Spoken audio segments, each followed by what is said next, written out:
की झांकी है भाई। जो गौरवर्ण है बलराम जी महाराज, उनके कटिन प्रदेश में तो नीलांबर है, चमचम करके चमक रहा है।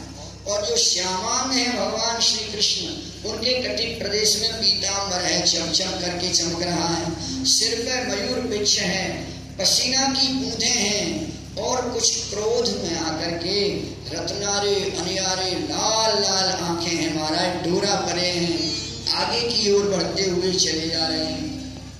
किसी ने पूछ लिया हाथी मर गए उद्धार करेगा, ये तो अभिमान को प्रतीक है, तो चलो भगवान अपने भक्तों के अभिमान को स्वयं मारते हैं। जैसे आपने महाराज लीला में सुने कि माननीयों के मान का मर्दन करने के लिए मदन मोहन स्वयं तत्रैवांतरधीयत, उन माननीयों के मान का मर्दन किया।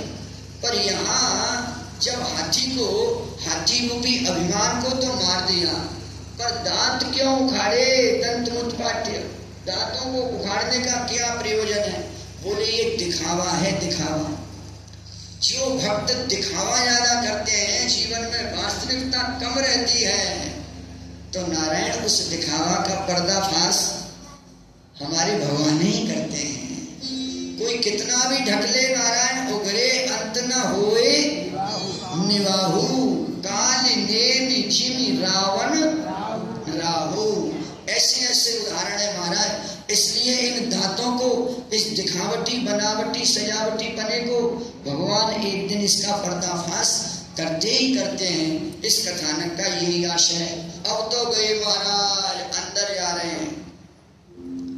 रंगमंच है, जैसे आप लोग बैठे हैं, एक बहुत बड़ा ऊंचा सिंहासन है, उसके ऊपर सिंहासन के ऊपर सिंहासन लगा है महाराज कंस का। अपने सभी मंत्रियों से घिर करके उस पर बैठे हैं और जनपद के, मथुरा नगर के आगंतुक सभी लोगों के लिए उसमें बैठने की, देखने की व्यवस्था है। मल्ल युद्ध हो रहा है।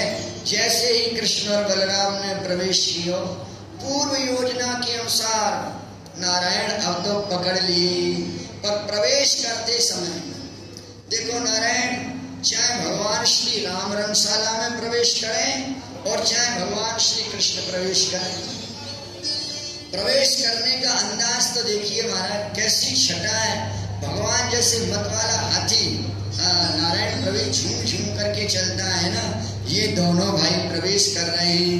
मल्लानाम नृणाम नरवरः स्त्रीणाम स्मरो मूर्तिमान, गोपानां स्वजनो सतां क्षितिभुजां शास्ता स्वपित्रो शिशुः। मल्लानाम अश्नृणाम, अरे नारायण मल्लों को तो साक्षात पहाड़ की चट्टान जैसी दिखाई दी। अब से बड़ा मल्ल योद्धा दिखाई दिया। मल्लानाम अश्नृणाम, और नृणाम मनुष्यों के लिए नरवरः, मनुष्यों में श्रेष्ठ दिखाई दी। स्त्रीणाम स्मरो मूर्तिमान, माताओं और बहनों को तो साक्षात कामदेव अर्थात सौंदर्य की मूर्तिमान दिखाई दिया, कि साक्षात सौंदर्य ही मूर्ति धारण करके आ गए हों। गोपानाम स्वजनो, और जो गोप हैं बड़े बड़े, इनको तो नारायण अपने सगे संबंधी की तरह से भगवान दिखाई दे रहे हैं। असताम क्षितिभुजा, जो बड़े बड़े राजा हैं, उन सभी राजाओं को अपने ऊपर शासन करने वाला शास्ता रहा, शासक के रूप में दिखाई दिया। स्वपित्रो शिशु, और जो बड़ी बड़ी उम्र के हैं, उनको तो अपने छोटे छोटे बालक के रूप में दिखाई दिए। जाकी रही भावना जैसी, प्रभु मूर्ति देखी तिन्ह ऐसी। मतलब क्या हुआ? अरे भाई भगवान तो एक ही है प्यारे, पर भगवान शंकराचार्य जी ने कहा है यही दृष्टि सृष्टिवाद है। जिसकी जैसी दृष्टि होती है उसके लिए ये सृष्टि वैसी ही बन जाती है। यही दृष्टि सृष्टिवाद है। अब तो नारायण भगवान तो आगे पहुंचे। मल्लों ने महाराज ये मल्ल विशाल काय हैं, पकड़ लिया भगवान को, हमारे साथ में युद्ध पहलवान नहीं है, हम तो गांव के हैं, बालक हैं, हम पे खेलवो जरूर आवे, लड़वो ना आवे। अरे बोले ना ना, न बालो न किशोरस्त्वं बलश्च बलिनां वरः। अरे तुम बालक नहीं हो, न किशोरस्त्वं, न तुम किशोर हो, बलिनां बलः, अरे तुम तो बलवानों के भी बलवान हो। सक्टासुर, अघासुर, पूतना, योगासुर, इतने इतने बड़े बड़े दुष्ट निशाचर यहाँ से गए हैं और सबका पता ही नहीं लगा। आप लोगों ने खेल ही खेल में उनका तेल निकाल दिया। आ जाओ हमारे साथ में। लीलयेव हतो येन, लीलयेव अर्थात खेल ही खेल में आपने उनका उद्धार कर दिया। अब हम भी तो देखें आप में वो कला क्या है, जिस कला से आप पता ही नहीं लगने देते हो और काम तमाम कर देते हो। भगवान मुस्कुराए एक दूसरे की तरफ। दाऊ दादा, ये आपकी कला देखना चाह रहे हैं कि हम देखना तो चाहे आप में कैसी कला है। दाऊ दादा बोले जब ना मान रहे, इनको मन है तो दो हाथ दिखा दो भैया, इन्हों की भावना पूरी करो। अब तो महाराज शल तो शल पकड़ लिए और द्वंद्व युद्ध है लगे। देखो भाई, दाऊ दादा तो हमारे ऐसे भोले भाले हैं, बोले हम ज्यादा खेल नहीं करेंगे, खेल तो करेंगे कन्हैया, और तुम चुपचाप यहीं ऐसे के ऐसे पड़े रहो, छाती पे महाराज मुक्का तान करके देखते रहो।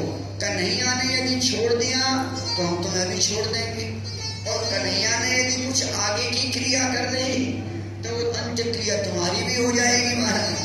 अब वो तो वहां चुपचाप पड़े पड़े इधर से उधर ऐसे कर रहे हैं और हिलता रहे ऐसे। और महाराज कृष्ण कभी नीचे आ जाते हैं, कभी ऊपर आ जाते हैं, खेल कर रहे हैं, ये तो छलियां हैं, नटवर हैं, पर नारायण करते करते भगवान ने गोविंदाय नमो नमः इनका उद्धार कर दिया। दाऊ दादा बोले देख, तुमने देखा कि नहीं देखा कि क्या हुआ तुम्हारे साथी का? एक मुक्का धर जमाया, बोल तू भी चल उसी के पास में। गोविंदाय नमो नमः। चलो महाराज, इनका खेल समाप्त हो गया। भगदड़ मचने वाली थी महाराज, उसी समय राजा का स्वयं खड़ा हो गया, और खड़ा होना नहीं, म्यान से तलवार निकाल ली, और तलवार निकाल करके भागवतकार कहते हैं जैसे कोई सन्निपात का रोगी, जो मन में आता है पता ही नहीं मैं क्या बोल रहा हूँ, इसी प्रकार से बोलने लगा। तम खंग पाणी विचरन्तमाशु शीनम यथा दक्षिण सभ्य मुंबई। अरे जैसे नारायण ईगल गिद्ध बड़ा वाला पक्षी कोई छोटे वाले पक्षी पर टूट करके पड़ता है, ऐसे भगवान ने एक नीचे से छलांग लगाई, और छलांग लगा करके जहाँ मामा जी प्रवचन कर रहे थे वहीं पहुंच गए महाराज ऊपर, और पहुंच करके काले काले घुंघराले अलके थे मामा जी की। नारायण हाथ पहुंच गया और पकड़ करके एक झटका दियो है, झटका देते ही गोविंदाय नमो नमः। देखो भाई, राम और रावण का तो नारायण बड़ा विशाल युद्ध हुआ है। साहित्यकार तो लिखते हैं राम रावण योर युद्धा, राम रावण योरिवा, अर्थात राम रावण के युद्ध जैसा कोई दूसरा नहीं है। इनका उदाहरण तो यही है, कोई दूसरा नहीं। पर यहाँ कंस और कृष्ण में युद्ध न रहे।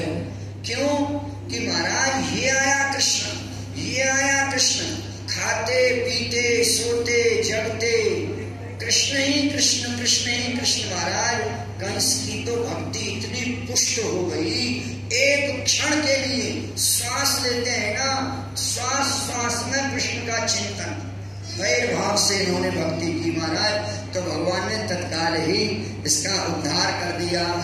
अब तो जैसे इसका उद्धार हुआ, कंस 8 भाई थे महाराज, तस्यानुजा भ्रातरुष्टौ अष्टौ, इसके 8 भाई कंक न्यग्रोध कादया, कंक न्यग्रोध इत्यादि उनके नाम हैं।